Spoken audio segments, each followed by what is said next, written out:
रामपुर गांव में सुशीला नाम की एक महिला अपने पति और बच्चे के साथ रहती थी। सुशीला बहुत ही धार्मिक महिला थी और बहुत पूजा पाठ किया करती थी। सुशीला का पति एक स्टील की फैक्ट्री में काम किया करता था और उसी से उनका घर चलता था। दोनों पति पत्नी स्वभाव से बहुत ही ज्यादा दयालु और सबकी मदद करने वाले थे। किसी को भी कोई भी जरूरत होती तो जितना बन पड़ता वो उनकी मदद करते। जीवन बहुत ही अच्छे से कट रहा था। महादेव की बड़ी भक्त सुशीला भोलेनाथ से कहती, हे भोलेनाथ, आपकी कृपा से जीवन सुख से कट रहा है। ऐसे ही आप अपनी कृपा मुझ पर बनाए रखिएगा। उसका ये रोज का नियम था। रोज भगवान का नाम जप करती और उन्हें धन्यवाद करती। एक दिन सुशीला ने बड़ा स्वादिष्ट खाना बनाया तो खुशबू से उसकी बेटी ने कहा, माँ, मुझे तो अभी से भूख लग रही है। बाबा कब आएंगे? हम सब साथ में मिलकर खाना खाएंगे। सुशीला ने कहा, बाबा बस आते ही होंगे।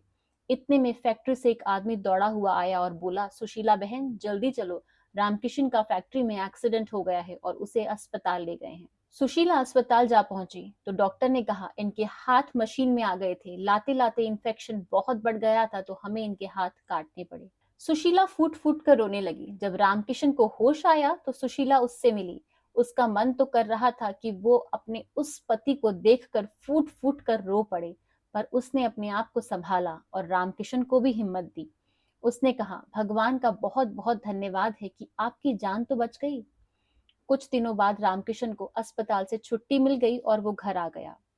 पर अब करें तो करें क्या? रामकिशन के हाथ कट जाने से घर की कमाई बंद हो गई थी। घर की हालत बिगड़ने लगी। अब सुशीला ने घर से ही सिलाई का काम शुरू किया और अपने घर का खर्च चलाने लगी।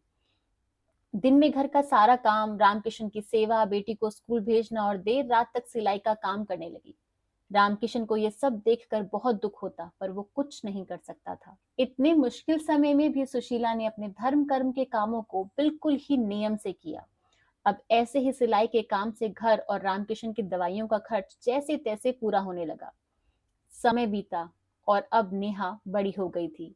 रामकिशन और बीमार रहने लगा और सुशीला की भी उम्र ढल गई थी। दोनों को यही चिंता थी कि नेहा का विवाह कैसे करेंगे। सुशीला हमेशा कहती थी, भोलेनाथ, आपको ही सब संभालना है। नेहा भी सुशीला की तरह बहुत धार्मिक थी। वो भी रोज मंदिर जाती थी। वो बहुत सुंदर और सुशील थी। एक दिन पंडित जी सुशीला के घर आए और कहा, सुशीला, तुम्हारी बेटी के लिए एक बहुत अच्छा रिश्ता आया है। लोग बहुत धनवान हैं और तुम्हारी बेटी राज करेगी। सुशीला ने कहा, पर पंडित जी, आप तो हमारे हालात जानते ही हैं। पंडित जी ने कहा, तुम्हारी बेटी कितनी सुंदर, सुशील और गुणी है ये तो पूरा गांव जानता है। उन लोगों ने इसको मंदिर में ही देखा था। उनको कुछ नहीं चाहिए, शादी भी कह रहे हैं खुद ही करेंगे, बस तुम हाँ कर दो। सुशीला ने हाँ कर दी और नेहा की शादी तय हो गई। सुशीला ने कुछ पैसे और गहने जोड़े थे और अब वो तैयारियां करने लगी, पर शादी से 3 दिन पहले ही घर में चोरी हो गई और सब कुछ चला गया। सुशीला बहुत रोई, पर अब कर ही क्या सकते थे। शादी वाले दिन सुशीला मंदिर चली गई और भगवान से कहा, हे प्रभु, मैंने आज तक आपसे कुछ नहीं मांगा, पर आज आपसे कुछ मांगना चाहती हूँ। आप मेरी बेटी की शादी में जरूर शामिल हों। मैं नहीं जानती बारात का स्वागत कैसे होगा। मेरे पास तो कुछ नहीं बचा है। अब जो भी है सब आप ही को संभालना है प्रभु।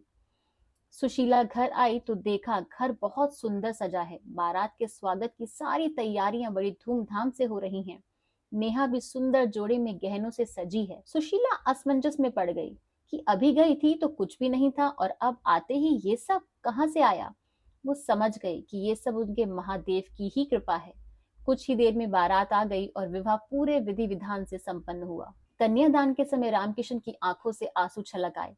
तभी महादेव और माँ पार्वती प्रकट हुए। सुशीला ने कहा, प्रभु, अगर आप मेरी भक्ति से प्रसन्न हैं तो मैं चाहती हूँ आप ही हमारी पुत्री का कन्यादान कीजिए। माँ पार्वती और महादेव ने नेहा का कन्यादान किया। अब सबको समझ आ गया था कि इतने गरीब होकर भी आखिर ये विवाह इतना ज्यादा उत्कृष्ट कैसे हुआ। हर हर महादेव। आज की वीडियो अगर आपको अच्छी लगी है और आपको इससे कुछ भी शिक्षा मिली है तो हमारी इस वीडियो को लाइक, शेयर एंड कमेंट जरूर कीजिएगा। और ऐसे ही और वीडियोस के लिए हमारे channel mystery and mind with Chitra को सब्सक्राइब करना मत भूलिएगा। आज की वीडियो देखने के लिए आपका बहुत बहुत धन्यवाद। राधे राधे, जय श्री कृष्णा।